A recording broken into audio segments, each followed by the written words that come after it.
ఆయనేనండి. పవన్ పైన కాపుల యుద్ధం, మిగిలిన వారు కనిపించరా? ఇది అసలు ఏంటో అర్థమే కావట్లేదండి. కాపు సామాజిక వర్గానికి చెందినటువంటి కొంతమంది పవన్ కళ్యాణ్ గారిని రాజకీయంగా సమాధి చేయటానికి, రాజకీయంగా పవన్ కళ్యాణ్ గారిని చంపటం కోసం, రాజకీయంగా పవన్ కళ్యాణ్ గారిని నరికేయటం కోసం ఒక విశ్వ ప్రయత్నం చేస్తున్నారు.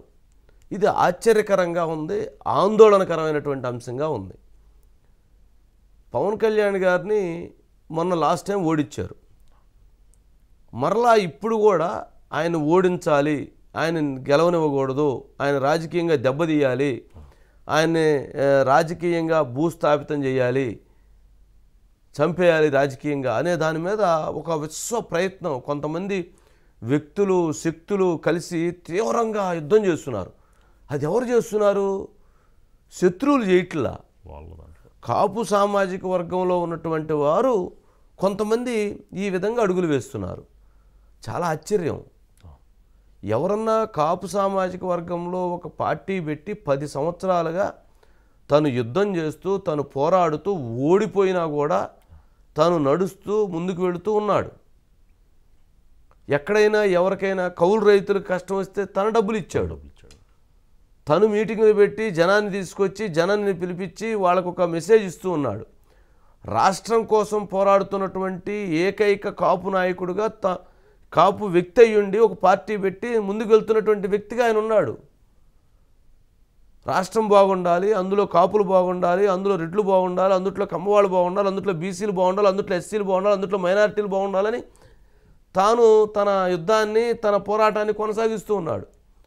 ఆ సందర్భంలో అతను తలుపులు తట్టారు, అతన్ని నిర్బంధించే ప్రయత్నం చేశారు, అతని మీద దాడి చేసే ప్రయత్నం పోలీసులు చేశారు. చివరికి తన భార్యని తిట్టారు, తన కుటుంబాన్ని తిట్టారు, చివరికి వాళ్ళ అమ్మను కూడా తిట్టారు. వాళ్ళ అమ్మని తిట్టినా కానీ తను అదేవిధంగా పోరాడుతూ ఉన్నాడు. మరి అటువంటి ఒక నేతని అతను ఓడించడానికి అతను మేము రాజకీయ సమాధి చేస్తాం, అతను రాజకీయంగా నరికేస్తాం, రాజకీయంగా పొడి చేస్తాం, అతను రాజకీయాలు పనికిరాడు. ఇది ఎక్కడి విచిత్రం అండి బాబు. సామాజిక వర్గంలో ఏదైనా చేత అయితే ఒక మంచి మాట చెప్పాలి, ఒక మంచి సహాయం చేయాలి, అంతేగాని చెడు చేయకూడదు. ఒక వ్యక్తి మీరు పని చేస్తున్నారు, మంచి పని, రాష్ట్రాన్ని కాపాడేటువంటి ప్రయత్నమో లేకపోతే ఒక పార్టీ ద్వారా ముందుకెళ్ళే ప్రయత్నం చేస్తే నా చేతతో ఒక మంచి మాట చెప్పాలి, లేదంటే ఒక సహాయం చేయాలి. అంతేగాని నువ్వు ఎట్లా ముందుకు పోతావు, నిన్ను తించేస్తాను, నీ జుట్టు పట్టుకొని కింద వేస్తాను, నిన్ను నలిపేస్తాను, నిన్ను చంపేస్తాను అంటే ఎట్లా, ఏంటిది?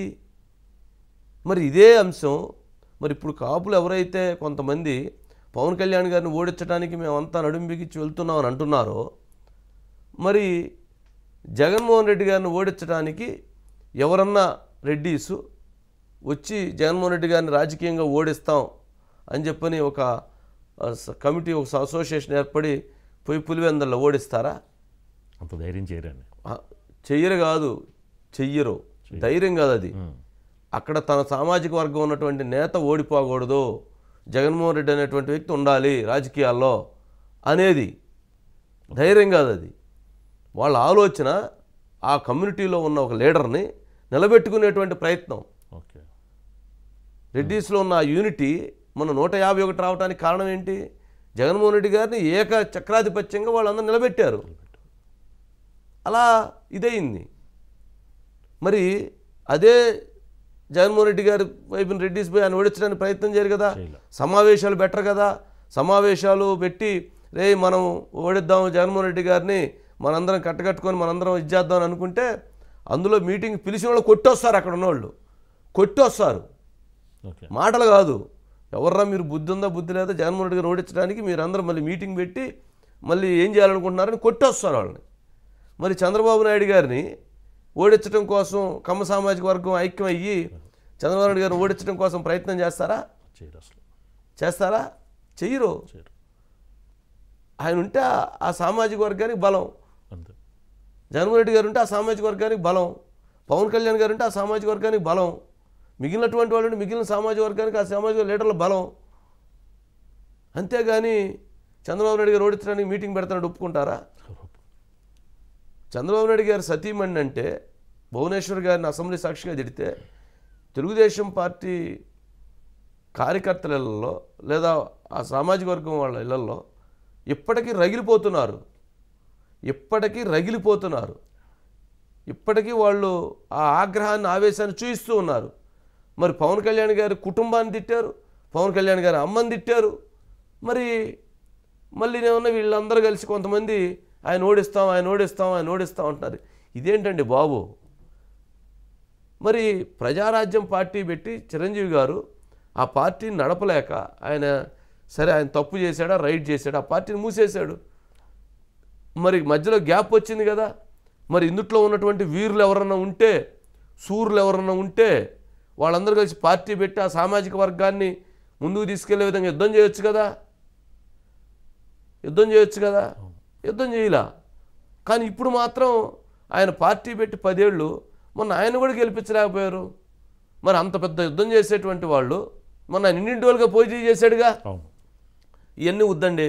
మొన్న ఆయన ఇండిపెండెంట్గా పోటీ చేశాడుగా. ఇండిపెండెంట్గా పోటీ చేసి 2 సార్లు పోటీ చేస్తే మరి ఈ ఎవరైతే ఈ మేధావి వర్గం ఆయన వల్ల కమ్యూనిటీకి మంచి జరిగిద్దో మంచి జరగదో అని అనుమానాలు ఉండేటువంటి వాళ్ళు మరి మొన్న పోయి ఎవరన్నా నిలబడి ఆడ ప్రచారం చేసి ఆర్థికంగా సహకారం చేసి నిలబెట్టి గెలిపించి రావచ్చు కదా. మరి వెళ్ళలేదే, మరి ఎవరు చేయలేదే. మరి ఆయన ఓడిపోయినా కానీ ఆయన సైలెంట్గా మళ్ళీ యుద్ధాన్ని కొనసాగిస్తూనే ఉన్నాడు. పవన్ కళ్యాణ్ గారు ఉండబట్టి ఈరోజు వైఎస్ఆర్సీపీ పార్టీలో ఉన్న కాపులకి ఆ మాత్రం ప్రయారిటీ, ఆ మాత్రం గౌరవం ఇది ఉంది. అదే గౌరవం ఇది తెలుగుదేశం పార్టీలో ఉన్నటువంటి వాళ్ళకి ఆ గౌరవం ఉంటుంది, బీజేపీలో ఉన్నటువంటి వాళ్ళకి ఆ గౌరవం ఉంటుంది. అంటే నేను గౌరవం అంటే ఒక ప్లాట్ఫామ్ ఉంది కాబట్టి అరే బలంగా ఉన్నారు, లీడర్షిప్ ఉంది, ఎప్పుడైనా ఇది అవసరం అనేటువంటి భావంతో ఉంటారు. అంతేగాని ఆయన ఓడగొడతాం సరే ఇప్పుడు తెలుగుదేశం జనసేన పొత్తు పెట్టుకుంది, వైసీపీకి అది ఇష్టం లేదు. వైసీపీ వాళ్ళు ఇచ్చేటువంటి సలహాల ఆధారంగా వీళ్ళు ఆ భావజాలాలకు అనుగుణంగా సలహాలు కావచ్చు లేదా భావజాలకు అనుగుణంగా ఎట్లా కుదిరిద్ది అనుకుంటే కాపు రిజర్వేషన్లో కుదరదు అని చెప్పారు. మరి ఏం చేశారు? మరి ఏం చేశారు? కాపులకు ఇచ్చేటువంటి ఫండ్స్ దానిపైన 5% రిజర్వేషన్ వైఎస్ఆర్ పేరు పెట్టారు. మరి ఏం చేశారు? ఇట్లా చదువుకునేటువంటి పిల్లల విషయంలో వాళ్ళకి ఏం సాయం ఎందుకు ఆపేశారు? ఇలా 100 ఉన్నాయి మాట్లాడితే, చాలా మాట్లాడవచ్చు. కానీ అదేందో ఆయన మీద ఇప్పటికీ ఆ సామాజిక వర్గంలో, కాపు సామాజిక వర్గంలో 100కి 90% మంది లేదా 100కి 85% మంది పవన్ కళ్యాణ్ గారితో ఉన్నారు. మొన్న ఇటీవల ఒక మీటింగ్ పెట్టారు ఒక దగ్గరట, నాకు తర్వాత ఒక మిత్రుడు చెప్పాడు. మిత్రుడు పెడితే ఉత్తరాంధ్ర జిల్లాల నుంచి వచ్చినటువంటి లేడీస్ ఒక 4 అటెండ్ అయ్యారంట. సరే ఏదో మీటింగు, సామాజిక వర్గ మీటింగ్ అని అడగపోతే మనం పవన్ కళ్యాణ్ గారు మనం చేయటం కరెక్ట్ కాదు, ఆయన మన ఆలోచనలకు అనుగుణంగా లేడని చెప్పని మొదలుపెట్టారంట. ఓ అని చెప్పని లేడీస్ కలబడి అంత పని చేసి తిట్టి వేశారు. దాంతో కంగు తిన్నారు. అంటే నేనేమంటానంటే సరే ఆయన తప్పులు ఏమైనా ఉన్నా లేదా ఆయనకు సంబంధించినటువంటి ఏమైనా విమర్శలు చేయాలన్నా చర్చలు జరపాలన్నా అనేక ప్లాట్ఫామ్స్ ఉంటాయి, అనేక మంది ఆయనతోటి యాక్సెస్ ఉన్న వాళ్ళు మాట్లాడవచ్చు, తప్పులేదు, కలవచ్చు, డిస్కస్ చేయొచ్చు. అంతేగాని ఆయన్ని దెబ్బతీస్తామనంటే ఓకే. ఇప్పుడు మరి వీళ్ళు ఎవరైనా పార్టీ పెట్టి నిలబడి ముందుకు వెళ్ళగలుగుతారా? జనం ఈరోజైనా చంద్రబాబు నాయుడు గారైనా లేకపోతే జగన్మోహన్ రెడ్డి గారైనా ఎవరికైనా కానీ ఆయనకు వచ్చినంత జనం రారు. ఆయనకి ఒక పెట్రోల్కి ఆయిల్ కొట్టించే పని లేకుండా, ఒక భోజనం పెట్టే పని లేకుండా, ఒక వెహికల్ పెట్టే పని లేకుండా, ఒక ట్రావెల్ ఇచ్చే పని లేకుండా, ఒక బిర్యానీ పెట్టే పని లేకుండా, ఒక క్వార్టర్ సేసా ఇచ్చే పని లేకుండా ఈ మిగిలినటువంటి పార్టీలన్నిటికీ అది చేస్తేనే జనం వస్తారు. ఒక్క పవన్ కళ్యాణ్ గారికి ఏమి ఇచ్చే పని లేదు. మీటింగ్ ఉంది అని అంటే స్వచ్ఛందంగా వస్తారు. అదే ఆయన మీద ఉన్న ప్రేమ. ఆయన కూడా అదేవిధంగా ప్రజల పట్ల బాధ్యతతో ఉన్నారు. అలాంటి వ్యక్తిని మేము రాజకీయంగా సమాజ్ చేస్తాం, రాజకీయంగా నరికేస్తాం, రాజకీయంగా చంపేస్తాం. మరి మిగిలిన సామాజిక వర్గాలు మరి అట్లా చేయట్లేదే. మరి జగన్మోహన్ రెడ్డి గారు ఇచ్చినటువంటి దీంతో కొంతమంది ఆ రకమైనటువంటి డైరెక్షన్లో వెళ్ళి ఆయన నష్టం చేస్తే ఏమొచ్చింది? రేపు 30, 40 ఎన్నో స్థానాలు తీసుకొని ఆయన చట్టసభల్లోకి వెళ్తే ఓకే, రేపు తెలుగుదేశం జనసేన గెలిస్తే ఓకే, చాలా మందికి ఉన్న డౌట్స్, గెలిస్తే ముఖ్యమంత్రి ఇస్తారా ఇవ్వరా, ముఖ్యమంత్రి ఇస్తేనే కదా, ముఖ్యమంత్రి ఇవ్వాలి అంటే 30 స్థానాలు 40 స్థానాలు ఎన్ని స్థానాలు అన్ని ఇస్తే, అన్ని స్థానాల్లో గెలిస్తే జనసేన టీడీపీకి 80 వచ్చి 30 వస్తే 110 అవుతాయి. షేరింగ్ గవర్నమెంట్ జరిగిద్ది. అప్పుడు ఆప్షన్స్ ఉంటాయి కదా, ఉంటాయా ఉండవా? గ్యారంటీగా ఉంటాయి. అంటే అసలు ఆలోచన వ్యూహం ఏమీ అవసరం లేకుండా ఏదో ఆయన పొడిచేద్దాం, పవన్ కళ్యాణ్ పొడిచేద్దాం, పవన్ కళ్యాణ్ నరికేద్దాం. తిట్టించుకున్నాడు, యుద్ధాలు చేశాడు, డబ్బులు ఖర్చు పెట్టుకున్నాడు, పోరాడుతున్నాడు, ఎన్నో తను అవమానాలు పడుతూ ఉన్నాడు. ఏమి వాళ్ళందరి కుటుంబాలు అంటలేదే. ఇది కొంచెం ఎందుకనో పొలిటికల్ సిస్టంలో సామాజిక వర్గంలో ఉన్నటువంటి వారు కొంతమంది ఆలోచనాత్మకంగా వివరించడం మంచిదేమని అనిపిస్తూ ఉంది. మిగిలినటువంటి సామాజిక వర్గాలు ఎలా ఉన్నాయి, మిగిలినటువంటి మొన్న గతంలో త్రిపులార్ను కొట్టారు, రాజులు మొత్తం చాలా తీవ్రంగా రియాక్ట్ అయ్యారు. అశోక్ గజపతిరాజు గారి విషయంలో జరిగింది, తీవ్రంగా రియాక్ట్ అయ్యారు. డాక్టర్ సుధాకర్ విషయంలో ఎస్సీస్కి అన్యాయం జరిగితే మొత్తం రియాక్ట్ అయ్యారు. వైఎస్ఆర్ విషయంలో అన్యాయం జరిగితే వాళ్ళందరూ రియాక్ట్ అవుతున్నారు. బీసీల విషయంలో అన్యాయం జరిగితే బీసీలు అందరూ రియాక్ట్ అవుతున్నారు. ఆ పిల్లవాడిని చంపేశారు ఎక్కడ రేపల్లి దగ్గర. మొత్తం బీసీలు మొత్తం ఐక్యంగా నిలదించారు, మంత్రులను ఎమ్మడబడ్డారు, రానీలేదు. అంటే ఒక కమ్యూనిటీ అక్కడ పొలిటికల్ సిస్టంలో ఎదగాలి అనుకున్నప్పుడు వదగాలి, ఎదగాలి అనుకున్నప్పుడు తగ్గాలి, ఆలోచన ఉండాలి, సమయస్ఫూర్తి ఉండాలి, పోరాటం ఉండాలి, అన్ని వ్యూహాలు ఉండాలి. అంతేగాని ఎంతసేపటికి చంద్రబాబు నాయుడు గారు రావడంతో ముఖ్యమంత్రి అయ్యారా? చంద్రబాబు నాయుడు గారు కాంగ్రెస్ పార్టీలో ఎమ్మెల్యే అయ్యి మంత్రి అయ్యి తర్వాత ఎన్టీ రామారావు గారు కుమార్తెను మ్యారేజ్ చేసుకున్న తర్వాత తాను రాజకీయంగా వెళుతున్నటువంటి సందర్భంలో అప్పుడు ఉన్నటువంటి పరిస్థితులకు అనుగుణంగా తనకు అవకాశం కల్పించారు. వచ్చిన వెంటనే ఎమ్మెల్యే కాకుండానే ఎమ్మెల్యే అవ్వగానే ముఖ్యమంత్రి కాలా.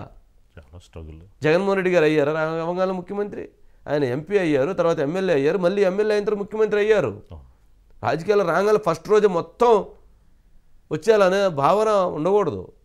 అవకాశం వచ్చింది, అవకాశం కోసం మనం శ్రమపడాలి, అవకాశం కోసం వ్యూహం చేయాలి, అవకాశం కోసం పోరాడాలి.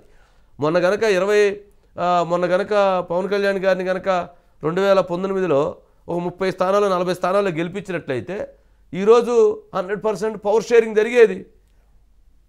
మొన్న కనుక 2019లో ఈ ఎవరైతే కొందరు ఎటువంటి పరిస్థితుల్లో జనసేన గెలిపించాలని చెప్పని 170 స్థానాల్లో 160 స్థానాల్లో పోటీ చేశారు కదా, 155, 60.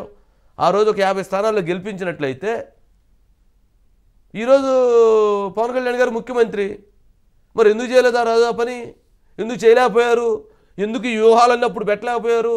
ఎందుకు ఈ సమావేశాలన్నీ అప్పుడు పెట్టలేకపోయారు? అప్పుడేమన్నా అలా ఉండకూడదు, ఇప్పుడేమన్నా ఒక మెట్టు ఎదిగి ముందుకు వెళ్ళేటువంటి ప్రయత్నంలో కాళ్ళు పట్టుకొని కింద చీల్చేయాలి. ఎందుకు ఆయన మీద అంత ద్వేషం అర్థం కావట్లా, ఆయన మీద ఎందుకు అంత కోపం అర్థం కావట్లా.